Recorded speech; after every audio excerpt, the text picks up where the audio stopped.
के गर्ने नियम के भन्छ भनेर उहाँले भन्नुभएको थियो। हामीले अहिले तलब यति बढाएको छ, सामुदायिक सुरक्षामा जानुहोस् भनेर हामीले भनेका थियौँ, उहाँहरू गइराख्नु भएको थियो।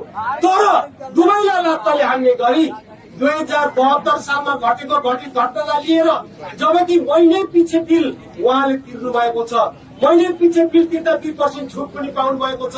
एकैचोटि 75 सालमा जब लोड सेडिङ अन्त हुन्छ त्यसपछि पनि 75, 76, 77 सालको 5 वर्षको चाहिँ त पुनः बिल छ न केही छ। जसरी आम समुदायलाई म भन्न के चाहन्छु भन्दाखेरि तपाईले आफ्नो घरको बिल तिर्नु भएको छ, 5-7 वर्ष अगाडिदेखि तिर्नु भएको छ, तर एकैचोटि तेरो घरको बिल 20,000 रुपियाँ छ भनेर आयो भने तपाईँले विद्रोह गर्नुहुन्छ कि गर्नुहुन्न?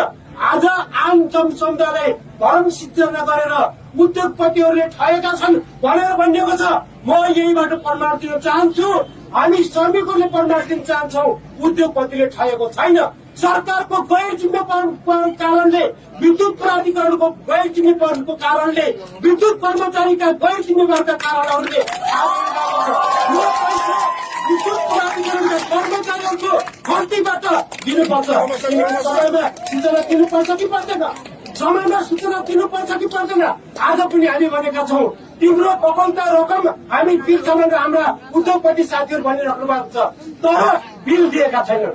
के मुलुकमा भ्रष्टाचार सहित अझै भ्रष्टाचार गर्न यो आन्दोलन ल्याइएको हो र? यो आन्दोलन जेएनजी आन्दोलनबाट बनेको सरकार त सुशासन दिनलाई होला नि।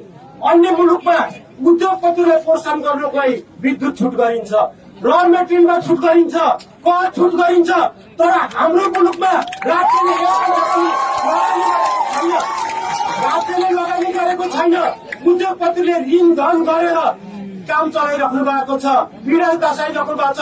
त्यसैमाथि राज्यले नजायज ढङ्गबाट अझै उल्टै उद्योगमा बार्ने गरी यो काम गर्दछ। यसले कसलाई तपाईँको चाहिँ सेवा गर्छ? के चाइनिजलाई सेवा गर्नको लागि कुलर घिसिने काम गर्न खोजेका हुन्? के यहाँका उद्योगहरू बन्द गरेर कुलर घिसिने काम गर्न खोजेका हुन्? यो सरकारले